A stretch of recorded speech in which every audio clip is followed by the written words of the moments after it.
Here's the new HTC Touch Pro2. As you can see, looks pretty interesting. This is the new version of Touch Flow 3D. As you can see, it's a little bit more responsive. That was one of the big feedback things that we got from people. We know that their time is valuable to them, and if we're going to try and make this phone more usable and more accessible, that a phone that's responsive is certainly important to that. At first glance, it may look the same. All of the tabs are the same. Two changes to the home screen that are noticeable first. One is that now you have more appointments on the home screen. The other is we noticed that a lot of people wanted to get to the camera faster than they could, so now the right soft key has switched to the camera to quickly launch it. If you tap on the clock, you now get access to a world clock. The world clock and the weather are tied together.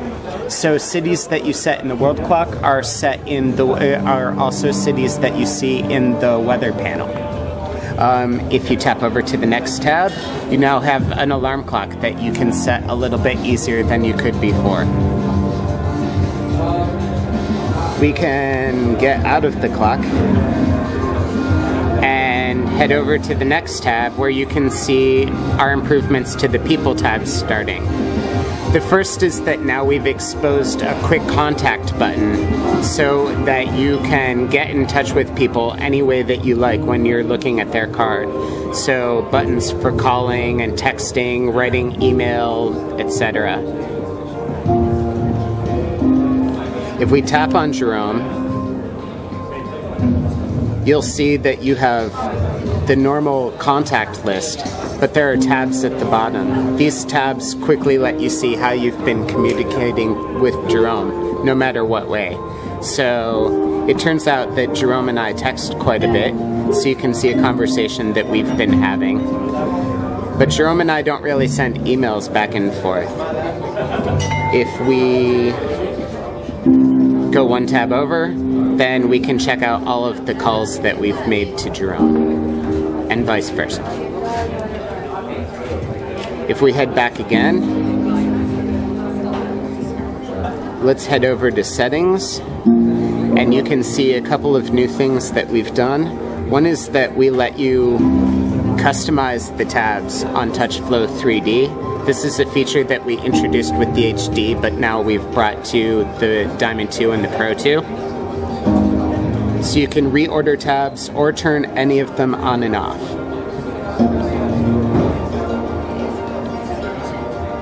If you hit the Windows key or the window key at the top, the Start key, you come to our shortcut menu, and then when you hit Programs, you get a much easier to navigate program list than what you saw on previous versions of our phones.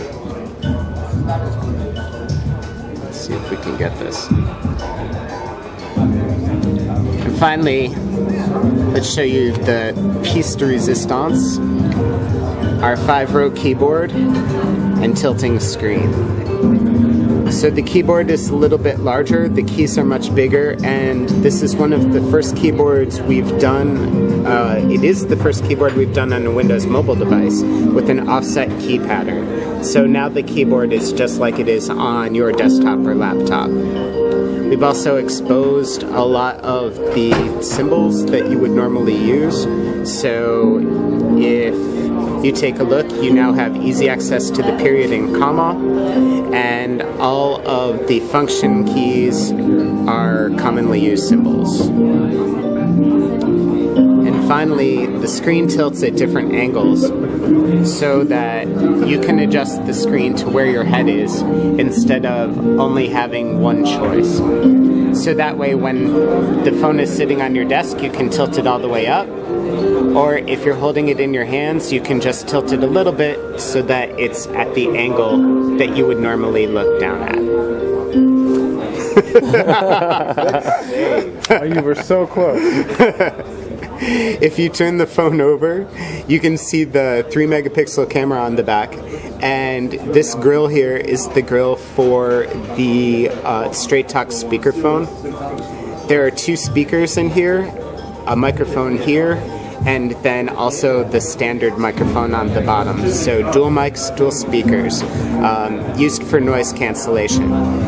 Below the camera, that is not a flash or anything having to do with the camera, that's actually a mute button. So when the phone is face down and in speakerphone mode, this button will light up to let you know that you're in speakerphone mode.